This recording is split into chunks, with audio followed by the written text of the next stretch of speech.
طبعا 3 أنواع مهمة من البن. عندنا الهرري وعندنا لقمتي وعندنا الخولاني. طبعا الخولاني أغلى شيء والهرري تقريبا أقل سعر، بس إنه نكهاتهم يعني جميلة.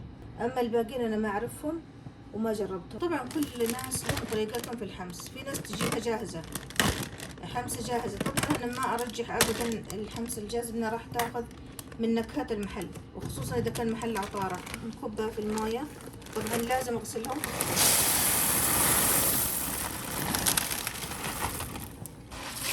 طبعا لا تخافون من غسلها، لأنه ما تعرفون كيف مرت بمراحل تعبئة وتخزين. وبعد ما نغسلها ننقيها من حبات الصودا اللي تسبب المرارة. نغير الماء تقريبا 3 مرات، مرتين لهم. كب الماء ونرجع لكم. الصينية هذه مخصصة لحمص البن، أبدا ما نحط فيها أي شيء ثاني، فقط لحمص البن.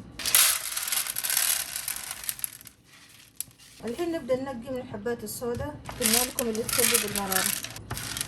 مو بس الحبات الصودا، أي شوائب موجودة نشيلها. طبعا حبايبي هذا اللي طلع معانا نقيناه من الأسود. الحين على طول ندخل الفرن، آخر مكان اللي هو تحت أسفل، ونشغل من الأعلى الشواية، ما نشغل من الأسفل أبدا. الفرن شغلين عليه الشواية من الأعلى ومحطوط في الرف التحتاني ربع ساعة. الحين نقلب ونرجع مرة ثانية. طبعا نقلب بملعقة، ما نستخدمها أبدا للأكل.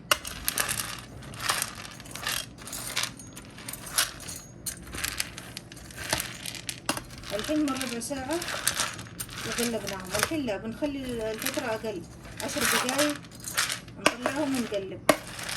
ضروري من التقليب. الحين نترك 10 دقايق ونطلعهم. طبعا الحين مرت 10 دقايق، نرجع نقلب، نطلع من تحت على فوق.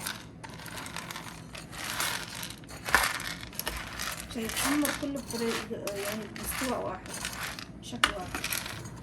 10 دقايق ونطلعه. الحين مرت 10 دقايق، طلعناه نروح نقلبه من تحت إلى أعلى.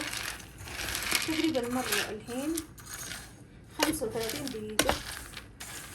الحين خلاص كل 5 دقايق نفتح ونقلب، وهو بالفرن ما نطلعه برا.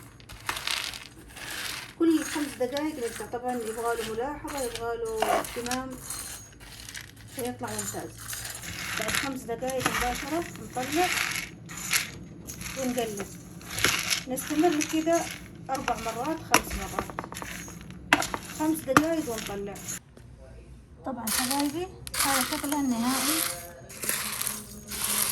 بكل الخطوات والتفاصيل اللي قلنا لكم عليها. بتطلع معكم بهذا الشكل وتستمتعون بأحلى قهوة سعودية.